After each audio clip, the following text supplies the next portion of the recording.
नमस्कार, मैं हूं अपर्णा मौजूम। नमस्कार, आपके साथ मैं हूं ललित प्रजापति। और ओपिनियन पोल में तीसरी बार मोदी सरकार, ये साफ साफ नजर आ रहा है। लेकिन पहले हम बात करेंगे गुजरात की। यहां एनडीए का क्लीन स्वीप होने का अनुमान।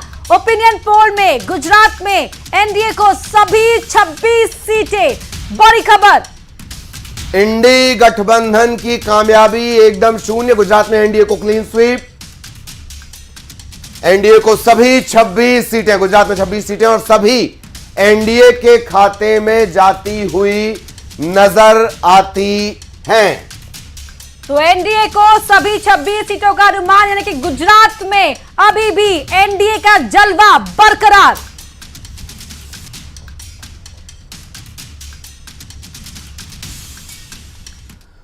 तो लगातार ये अपडेट हम आप तक पहुंचा रहे हैं और सहयोगी पुनीत लगातार हमारे साथ बने हुए। एक बार फिर सीधे पुनीत का रुख करेंगे। Puneet, over to you.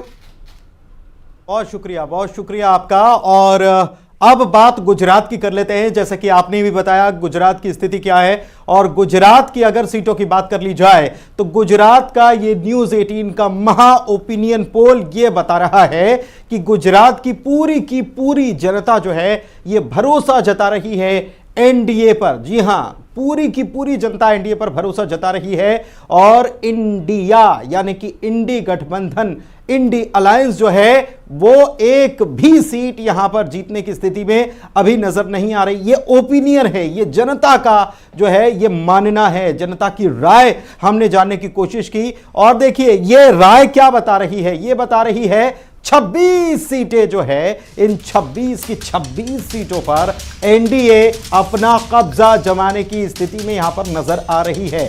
यानी कि जनता का मत एनडीए के साथ है, लेकिन इंडी गठबंधन जो है वो देखिए जरा कि ये 2-0 जो है ये बताने के लिए काफी है कि यहां की जनता का मन क्या है। यहां का महा ओपिनियन पोल जो हमने किया था, कई सारे सवाल इसमें शामिल थे और इस सवाल के जवाब के आधार पर यह परिस्थिति बन रही है कि 26 की 26 सीटें, जैसे राजस्थान में हुआ 25 की 25 सीटें बीजेपी के खाते में जाती हुई नजर आ रही हैं, वैसे ही अगर गुजरात की बात की जाए तो गुजरात में भी यही परिस्थिति नजर आ रही है। 26 की 26 सीटों पर एनडीए जो है वो यहां पर जीतती हुई नजर आ रही है। इन 26 लोकसभा सीटों पर हमारी टीम ने सर्वे किया, कई सारे सवाल इसमें थे और इन सवालों के जवाब के आधार पर जो डेटा सामने आया है, जो महा ओपिनियन पोल सामने आया है, उसके मुताबिक ये परिस्थिति बन रही है कि 26 में से 26 सीटें जो हैं वो एनडीए के पास जाती हुई नजर आ रही। अन्य का तो कोई सवाल नहीं, अन्य के पास कुछ भी नहीं है, यहां अन्य के लिए कोई जगह भी नजर नहीं आती। हालांकि आपको याद होगा गुजरात का विधानसभा चुनाव जिसमें आम आदमी पार्टी ने थोड़ी सी अपनी मौजूदगी यहां दर्ज कराई थी, लेकिन कांग्रेस बिल्कुल शून्य पर सवार होती यहां दिख रही है। Lalit, over to you. बिल्कुल, और सही कहा आपने, आम आदमी पार्टी का जिक्र भी कर दिया। आपके बगल में जो लंबे लंबे बड़े बड़े कटआउट हैं उसमें अरविंद केजरीवाल देख भी रहे हैं। पता नहीं किसकी सीटें वो चुराते जा रहे हैं और नेशनल पार्टी बनाते जा रहे हैं। बात नेशनल पार्टी की हुई तो देश का मूड क्या है वो तस्वीर जानने का समय भी आ गया है। ओपिनियन पोल में तीसरी बार मोदी सरकार, और इस सर्वे में एनडीए को प्रचंड बहुमत मिलता नजर आ रहा है। 470 में से 353 पर एनडीए को बढ़त। ओपिनियन पोल बता रहा है कि विपक्ष के गठबंधन का सफाया हो गया है। सिर्फ 90 सीटें विपक्ष के गठबंधन को ओपिनियन पोल में मिलती नजर आ रही है। तो अगर इस ओपिनियन पोल की माने 470 में से 353 पर एनडीए को बढ़त। इंडी गठबंधन, ये पूरे विपक्ष की बात है, इसमें कांग्रेस भी शामिल है। इंडी गठबंधन को 90 सीटें मिलती नजर आती हैं। और देखिए नारा भी दिया गया है एनडीए की ओर से कि इस बार 400 पार एनडीए को मिलेंगे। 372 का टारगेट बीजेपी ने अपने लिए रखा है, लेकिन देश में तीसरी बार मोदी सरकार। ओपिनियन पोल तो यही बता रहा है। तो लगातार मेगा ओपिनियन पोल हम आपको दिखा रहे हैं, और क्या उस मेगा ओपिनियन पोल में एक मिली जुली तस्वीर जो इस वक्त निकलकर सामने आ गई है। 500 से ज्यादा सीटों पर यह सर्वे हुआ है, 1 लाख से ज्यादा सैंपलिंग साइज, 11 लैंग्वेज, और अब तक जो तस्वीर है 470 सीटों की अगर बात कर ली जाए, इंडी गठबंधन 90 के करीब सिमटता हुआ नजर आता है, और 353 470 में से 353 पर एनडीए को बढ़त है। Puneet, over to you now.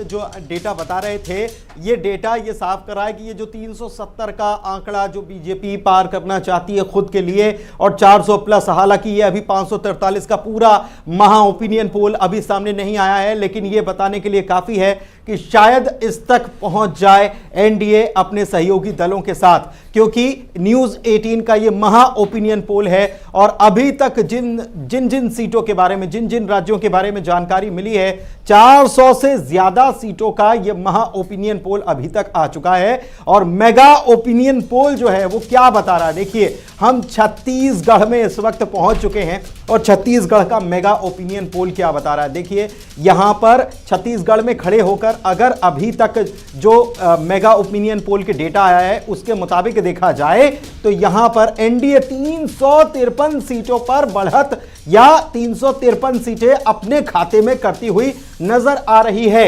ये नाव बता रही है, ये देखिए नदी में तैरती हुई ये नाव आगे बढ़ गई। और दूसरी बात कर लें इंडी गठबंधन की, तो इंडी जो है, इंडी गठबंधन की बात कर रहे हैं, केवल कांग्रेस की बात नहीं कर रहे हैं। इंडी गठबंधन 90 सीटों तक पहुंचता हुआ नजर आ रहा है। यह अभी तक जो डेटा सामने आया उसके आधार पर, लोगों की राय, लोगों के ओपिनियन के आधार पर जो हमने पोल किया, और 1 लाख सैंपल साइज। अन्य की बात कर ली जाए तो इंडी और एनडीए छोड़कर अन्य जो है उनके खाते में 27 सीटें जाती हुई नजर आ रही हैं। यह जनता का ओपिनियन है, जनता की राय जो हमने ली थी उस राय के आधार पर यह तस्वीर बनती हुई नजर आ रही है। Lalit, over to you. तो ये स्थितियां हैं, जैसा पुनीत ने आपको बताया किस तरह की स्थितियां हैं। लेकिन अब जरा मध्य प्रदेश को फिर से एक बार देख लेते हैं। बिल्कुल, भारत का मध्य प्रदेश, उसका क्या कहती है तस्वीर, उसको लेकर मेगा ओपिनियन पोल की, वो जानने का वक्त एक बार फिर। एमपी में कांग्रेस को बड़ी हार का स्वाद चखना पड़ सकता है ओपिनियन पोल के मुताबिक। तो मध्य प्रदेश में बीजेपी का जलवा बरकरार। मध्य प्रदेश में कांग्रेस को बड़ा नुकसान, बीजेपी को 28 सीट मिलने की बात मध्य प्रदेश में हम कर रहे हैं और सिर्फ 1 सीट पर सिमट सकती है कांग्रेस। अभी भी हालांकि यह स्थिति है, लेकिन वोटिंग परसेंटेज के लिहाज से नुकसान कांग्रेस को होता नजर आता है। 29 सीटें हैं, उसमें से 28 की 28 पर बीजेपी अपनी जीत रिटेन करने में कामयाब रह सकती है। 1 सीट चाहे छिंदवाड़ा जो अभी भी कांग्रेस के पास है वो बचाने में कामयाब हो जाए कांग्रेस, लेकिन बीजेपी का जलवा बरकरार। मध्य प्रदेश के लिए कांग्रेस की बड़ी हार। तो अगर मध्य प्रदेश की बात कर ली जाए, सिर्फ 1 सीट पर कांग्रेस यहां सिमटती हुई नजर आ रही है। और खास मेहमान भी इस तस्वीर पर चर्चा करने के लिए हमारे साथ जुड़ गए हैं। स्टूडियो में हमारे साथ राजनीतिक विश्लेषक के तौर पर सौरभ दुबे जी जुड़े हुए हैं। सौरभ जी, ये जो तस्वीर निकलकर सामने आई है, हालांकि बीजेपी वाले तो लगातार ये कह रहे हैं कि 28 नहीं 29 की 29 हमारी होंगी, लेकिन मेगा ओपिनियन पोल कह रहा है कि कांग्रेस 1 बचाने में कामयाब रहेगी। देखिए, जिनकी 28 सीटें आ रही हैं वो 29 सीटों पर दावा कर सकते हैं, क्योंकि वो जब 28 सीट जीती रहे हैं तो 29 पर दावा करने में कोई बुराई नहीं है। लेकिन अब ये सोचने वाली बात कांग्रेस पार्टियों के लिए है, अन्य पार्टी के लिए है, पूरे विपक्ष के लिए है कि आप लोगों ने ये जो पिछले 19 के बाद से लगातार क्या मेहनत की थी। अगर विधानसभा में भी बहुत पीछे रह जाते हैं, उसके बाद लोकसभा का जो अभी ओपिनियन पोल है, और वो इतना मतलब धरातल पर किया हुआ ओपिनियन पोल है कि आप अगर इस पर चलिए प्रश्न चिन्ह उठा सकते हैं तो उठाइए, कोई दिक्कत नहीं है। लेकिन हकीकत तो कुछ समय बाद आई जाएगी। तो कहीं ना कहीं अब रैलियों का समय आ गया है। रैलियों में क्या आपके पास ऐसे नेता हैं जो जाकर के मध्य प्रदेश की जनता के बीच ऐसी बात रखें कि कांग्रेस पार्टी को जो लोग वोट कर सकें, या अन्य पार्टियां जो छत्तीसगढ़ में हैं उनको वोट कर सकें, जो गठबंधन की पार्टियां हैं। मुख्यतः तो कांग्रेस ही है, और कांग्रेस के नेतृत्व में अभी तक ऐसा देखने को नहीं मिला कि कोई भी ऐसा बड़ा नेता वो आया हो और मध्य प्रदेश के अंदर उसने कमान संभाली हो। उल्टा देखने को यही मिल रहा है कि हमेशा मध्य प्रदेश का गुड़ा गणित भाग कांग्रेस का बिगड़ ही रहा है। जिस प्रकार से अभी कमलनाथ जी के बीच में चर्चा चल रही थी, वो जैसे तैसे वो तो स्थिर हो गई बात, लेकिन दबा दी गई बात को, लेकिन कहीं ना कहीं मनमुटाव तो था। लेकिन आप उसके बाद कोई ऐसा नेता जो है गुड़ा गणित कांग्रेस का बिगड़ रहा है, संभाल ही नहीं पा रहे। रोहित नायक जी भी जुड़े हुए हैं, साथ ही अजय धवले जी भी जुड़े हुए हैं, बीजेपी प्रवक्ता है। रोहित नायक जी कांग्रेस के प्रवक्ता है। आप दोनों का ही बहुत बहुत स्वागत है। रोहित जी, कहां बिगड़ रहा है गुणा गणित, दिल्ली में या मध्य प्रदेश में? गुणा गणित जो है जो काल परिस्थिति है अभी, उसके हिसाब से राजनीतिक रूप से अभी जो कांग्रेस को जो चरणबद्ध तरीके से काम करना चाहिए और जो माहौल देश का है वहां बिगड़ रहा है।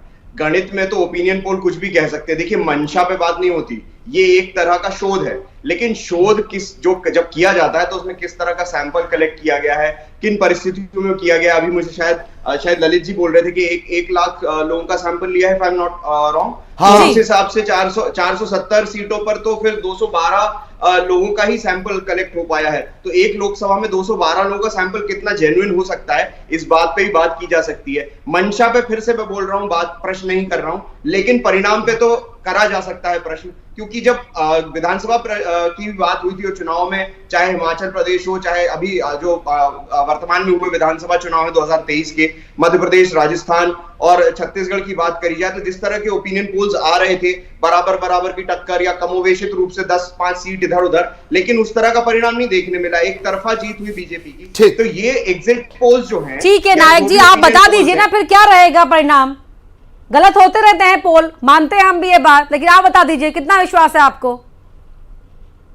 भविष्यवाणी करने का ठेका जो है बीजेपी और मोदी जी ने पहले से उठा रखा है। 2014 से पहले उनने पहले ही क्रूड ऑयल की कीमतें बढ़ती हुई देख ली थी, जबकि कम हो गई, लेकिन महंगाई बढ़ती जा रही है। तो वो जो काम है वो मोदी जी अच्छे से कर सकते हैं। बीजेपी की प्रवक्ता इस पे बहुत अच्छी अभी रोशनी डालेंगे, लेकिन महंगाई और जो मुद्दे हैं जनता के जनमानस से जुड़े हुए, उस पर बात नहीं करेंगे। पहले से ही मैं ये भविष्यवाणी करके चलता हूं कि मुख्य मुद्दों में बात नहीं होगी इस डिबेट में, बात होगी नंबर्स की। तो नंबर्स जो मैं बोल रहा हूं अभी काल परिस्थिति के हिसाब से, जो जिस तरीके की अभी सनातनी एक सोच चल रही है, जो आम जनमानस चाह रहा है कि भाई एक राम मंदिर का मुद्दा पूरा हो गया, मैं ये समझना चाहता हूं कि इस मुद्दे का क्या प्रभाव भविष्य में पड़ेगा। क्या आम जनमानस को इससे महंगाई में प्रभाव पड़ेगा, क्या बेरोजगारी में प्रभाव पड़ेगा, शिक्षा स्वास्थ्य में प्रभाव पड़ेगा, या क्या जो बहुत अच्छी बात आपने नायक साहब, ठीक नायक साहब, बड़े तर्कों के लिए मैं आपका सम्मान करता हूं। 1,80,000 के करीब, 1,18,000 से 80,000 के करीब का ये सर्वे है। आपके तर्क का स्वागत करते हुए मैं आपको बोल रहा हूं, मांगा तो यह भी जा सकता है कि 130 करोड़ लोगों से चर्चा कर ली जाए। सैंपलिंग आप भी जानते हैं और शोध कार्य भी आप जानते हैं। सवाल नंबर 1, मैं आऊंगा आपके पास नायक साहब। दूसरी बात, संदीप शर्मा साहब हमारे साथ जुड़े हुए हैं। संदीप शर्मा साहब, कोई आपके पास रिएक्शन हो, फिर अगला सवाल मेरा रहेगा जी, प्लीज।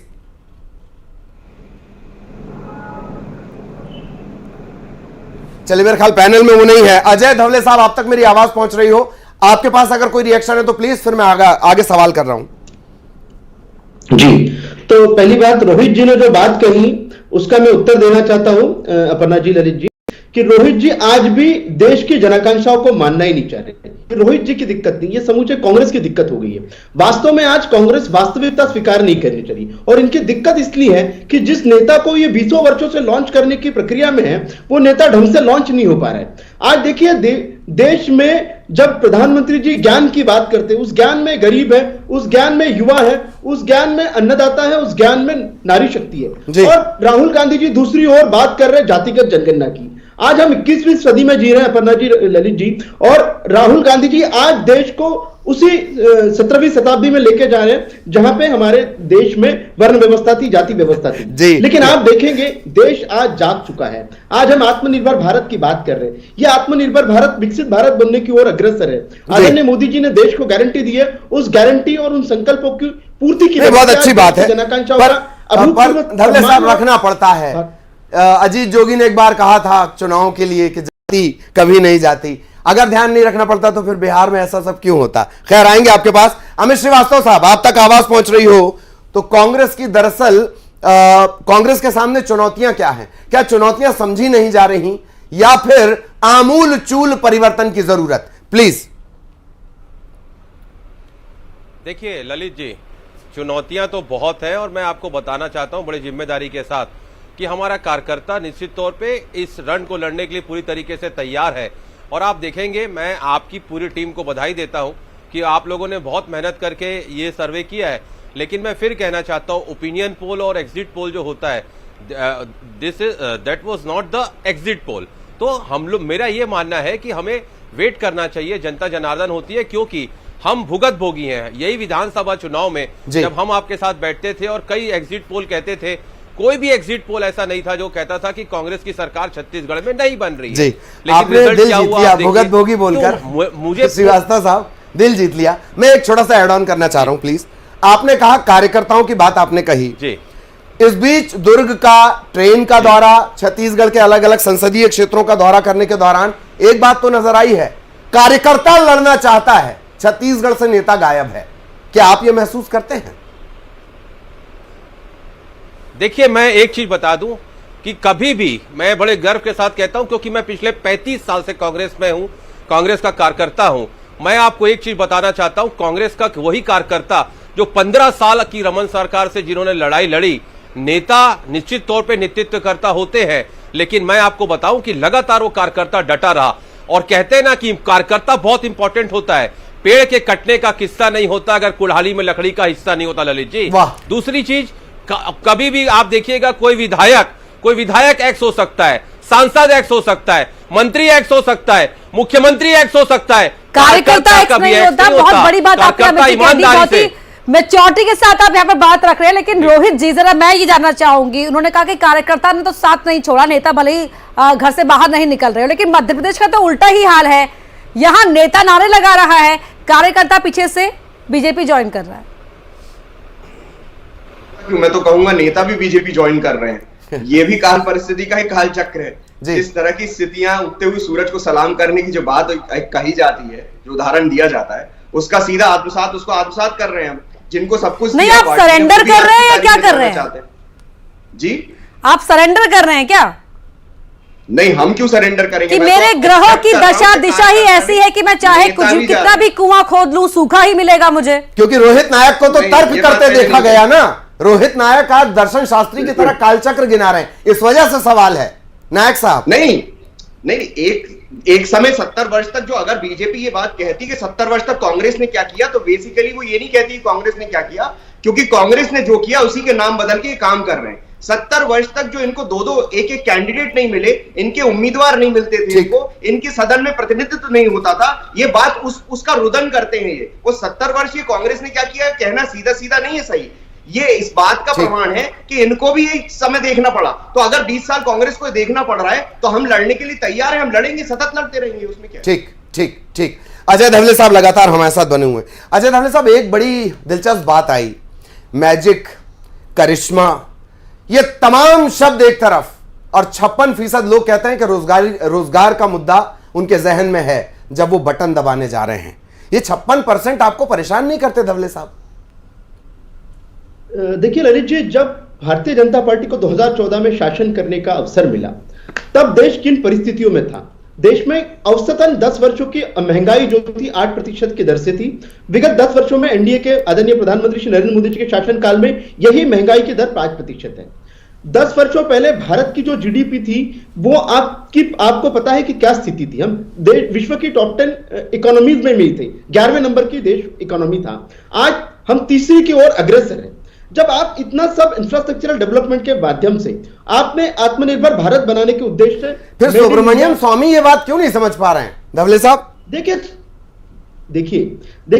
ललित जी, एक बड़े सार्थक इशू के लिए जब आप काम करते हैं तो उसमें मल्टीपल फैक्टर्स होते हैं। उन सारे फैक्टर्स को आप सेटिस्फाइड नहीं कर सकते, लेकिन देश की 140। ठीक है धवले जी, मैं आऊंगी फिर आपके इसी जवाब पर। रोहित जी के पास भी कोई जवाब है, लेकिन महाराष्ट्र की बड़ी खबर क्या है, बड़ी तस्वीर क्या है मेगा ओपिनियन पोल से जुड़ी हुई, जरा वो दर्शकों को बताने का समय आ गया है। महाराष्ट्र में 48 सीटें, उनको लेकर क्या कह रहा है ओपिनियन पोल? एनडीए गठबंधन को यहां 41 सीटें मिलने का अनुमान, बड़ी खबर ये। और इंडिया गठबंधन, विपक्ष गठबंधन को भी सीटें मिल रही हैं, लेकिन 7 सीटें मिलने का अनुमान। तो बड़ा अपडेट आपको बता दें, एनडीए को 41 सीटें मिलने का अनुमान, एनडीए गठबंधन को ओपिनियन पोल के हिसाब से हम आपको बता रहे हैं, एनडीए को 41 सीट मिलने का अनुमान, इंडिया को भी सीटें मिलेंगी, लेकिन ये 7 तक मिलेंगी। और चलते सीधा पुनीत के पास। पुनीत, क्या है आपके पास आंकड़े, क्या कह रहे हैं? आंकड़े यही कह रहे हैं कि महाराष्ट्र का भी डेटा आ गया है और महाराष्ट्र की जनता जो है उसने अपना ओपिनियन क्या दिया है।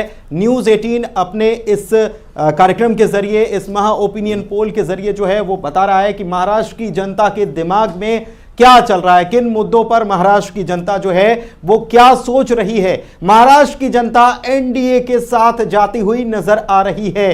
क्यों नजर आ रही है? क्योंकि यहां पर 41 सीटें, जी हां बहुत बड़ा ये आंकड़ा है 41 सीटों का, और 41 सीटें एनडीए के साथ जाती हुई नजर आ रही हैं। और ये देखिए, ये आ गई गाड़ी और गाड़ी में 41 सीटें लदी हुई, 48 सीटें कुल मिलाकर महाराष्ट्र की हैं और इनमें से 41 सीटें 41, बहुत बड़ा यह आंकड़ा है महाराष्ट्र का। और हमने देखा महाराष्ट्र में कितनी उठापटक बीते वक्त में हुई है और वहां पर सत्ता का संग्राम छिड़ा रहा, सत्ता के लिए कितनी जद्दोजहद यहां पर की गई। लेकिन उसके बावजूद अगर एनडीए की बात कर ली जाए तो एनडीए यहां पर 41 सीटों पर जीतती हुई नजर आ रही है महा ओपिनियन पोल में। और कांग्रेस की अगर बात कर ली जाए तो कांग्रेस यहां पर गठबंधन बड़ा मजबूत माना गया, लेकिन बाद में बिखर भी गया और क्या तस्वीर बनी सबको मालूम है। और यहां कांग्रेस की स्थिति जो है वो केवल और केवल 7 पर जाकर टिक रही है, अन्य के पास कुछ भी नजर यहां नहीं आता। Lalit, Aparna, over to you. चलिए, तो ये स्थितियां महाराष्ट्र की आपने और बेहतर तरीके से देख ली। मेहमान लगातार हमारे साथ बने हुए हैं, राजनीति के बारीक जानकार सौरभ जी, उनके पास भी हम चलेंगे, लेकिन जरा एक छोटा सा ब्रेक ले लेते हैं यहां पर। जल्द लौट रहे हैं।